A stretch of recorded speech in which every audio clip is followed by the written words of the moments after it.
The southwest flash flood threat is continuing into today, and while not as significant, it will continue over the next few days, which could accumulate and become very dangerous. I'll go over these two systems bringing rain into the southwest, and two systems in the Atlantic, one of which is already developed and may strengthen a little more before dissipating pretty soon, and then another one which could be our El-named storm, the 12th storm of the season. And there is a nor'easter hitting the east coast of the United States right now, so there is currently coastal flooding going on. I'll go over what is going on in this video. A CBS article on Saturday, October 11th, 2025, starting with the remnant low Priscilla. It currently has 30 mile an hour sustained winds, and its remnants did bring rain into the southwest. It is currently raining there right now. And Tropical Storm Raymond currently has 40 mile an hour sustained winds, is about to make landfall near Cabo San Lucas on the Baja Peninsula of Mexico. Its remnants will also move up north to the southwest. The flash flood threat for today is only a 2 out of 4 compared to a 3 out of 4 yesterday. However, still pretty significant, something to keep a very close eye on. There are currently no flash flood warnings right now. And then over here toward the Outer Banks, that's a 2 out of 4 flash flood threat for the nor'easter that is hitting.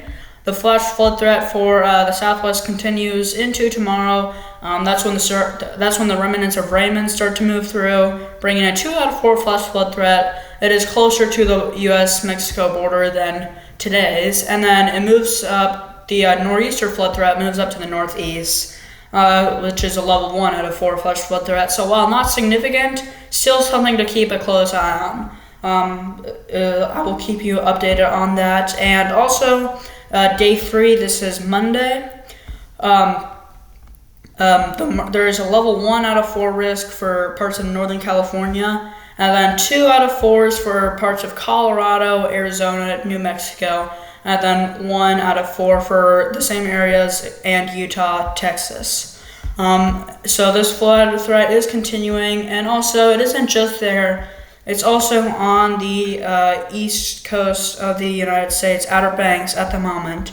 So there are coastal flood warnings up and down North Carolina, or coastal flood advisories. This wind is pushing water onshore, and lately since Hurricane Aaron, Humberto, and Imelda, and even Gabrielle, the rough surf from these storms has been eroding the beaches in the Outer Banks and bringing a ton of houses down. In the Outer Banks, there is currently a coastal flood warning, so I wouldn't be surprised to see a few more houses collapse. These houses were built like 20 years ago and were 100 feet from the water, but the beach has just eroded due to coastal flooding the past many years. 2009 is when a lot of them were built. That's what I heard anyway. But now these are going away due to more coastal flooding. Raymond's remnants some models are showing it going into California, oddly enough, and then other models show it going into the Atlantic. That's not going to happen. And then other models just show it going straight north into Canada. For the Atlantic storms, starting with Tropical Storm Jerry, it currently has 50 mile an hour sustained winds and is no longer forecast to intensify. However, last night it did reach a secondary peak intensity of 60 miles an hour, weakened to 50. It should dissipate by Tuesday. Let's see, the 13th. Actually, that's Monday, my bad. So tomorrow's Sunday, the 12th. Yeah, Monday. And then Disturbance 1 in the Atlantic currently has a 10% chance of development in the next 2 days and a 30% chance of development in the next 7 days. I'm going to show you the forecast models on the system right now. Starting with the the European AI model. They currently, hold on, that's yesterday's model run. Let me reset this.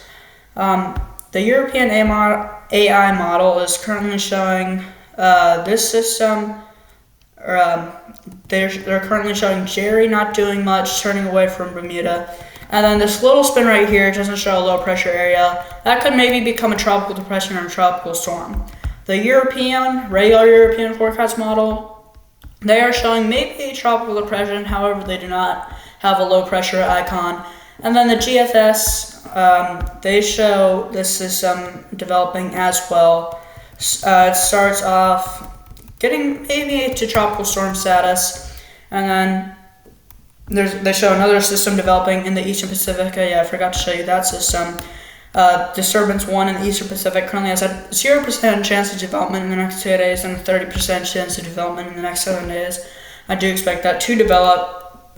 The GFS shows it hitting Mexico as a hurricane. And then as we go further out in time, late this month, the 21st, the GFS shows maybe a hurricane, maybe even a major hurricane, developing in the Caribbean. We haven't had any storms in the Caribbean this year, so the Caribbean has had all summer to warm up, and now whatever storms go over it would rapidly, if not explosively, intensify. The GFS shows that happening. First of all, it's way too far out in time to say whether or not there will actually be a system.